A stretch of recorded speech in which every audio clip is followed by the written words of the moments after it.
Berkata Ibnu Hajar Al-Asqalani rahimahullahu taala dalam kitabnya Bulughul Maram pada bagian Kitabul Jami'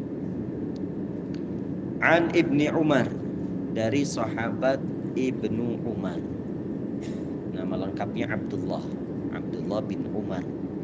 Ini putranya Umar bin Khattab. Walaupun menjadi khalifah, beliau ingin agar anaknya ini lebih mahir dalam agama, sehingga walaupun beliau khalifah penguasa, tapi tidak mengarahkan Abdullah menjadi pegawai, dibiarkan menjadi orang yang sibuk dalam belajar agama.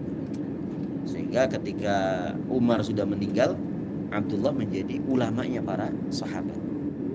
Kemudian dia sering disebut dengan Ibnu Umar. Dari Ibnu Umar radhiyallahu anhuma, qala, beliau berkata, qala Rasulullah sallallahu alaihi wasallam. Rasulullah sallallahu alaihi wasallam bersabda, "Man tashabbaha biqaumin fahuwa minhum." Hadisnya pendek saja. Siapa yang menyerupai satu kaum, maka dia dari mereka. Akhrajahu Abu Dawud. Kata Ibnu Hajar, hadis ini dikeluarkan oleh Imam Abu Dawud. Wa sahhahahu Ibnu Hibban, disahihkan oleh Ibnu Hibban. Sebaliknya, kalau tidak boleh menyamai orang kafir, berarti yang dianjurkan menyamai siapa?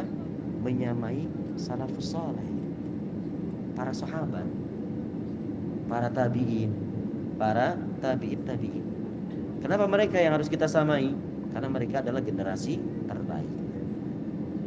Nah, Allah Ta'ala berfirman tentang mereka, kuntum khaira ummatin ukhrijat linnas ta'muruna bil ma'ruf wa tanhauna 'anil munkar wa tu'minuna billah. Ketika turun ayat ini, kalian adalah sebaik-baik umat. Pembicaranya kepada siapa ini? Kepada sahabat. Walaupun kita juga masuk, kita kan umatnya Rasulullah, tapi yang diajak bicara pertama kali para sahabat. Kalian adalah umat terbaik. Makanya kita disuruh untuk meniru siapa? Para sahabat. Ditambah mereka sudah meninggal dunia, jadi sudah jelas gitu.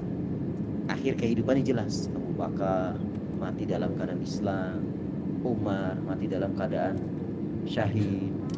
Nah, adapun kalau orang-orang zaman sekarang, apalagi masih hidup, nah kita nggak tahu akhir kesudahan. Ya, walaupun yang nampak agamis, bisa jadi di belakang dia melakukan hal-hal yang tidak baik. Nah, walaupun dikatakan ya mohon maaf ya, cucu Rasulullah misalkan, mengaku-ngaku cucu Rasulullah, bisa jadi ternyata bawa istri orang. Nah ini kan masalah kan. Makanya jangan mencontoh orang yang masih hidup, contoh orang yang sudah meninggal. Para sahabat, para tabi'in, para tabi'in, kemudian yang mengikuti mereka, para ulama seperti Imam Syafi'i, Imam Ibnu Hajar, Imam Nawawi. Nah ini para ulama yang sudah diakui keilmuan mereka.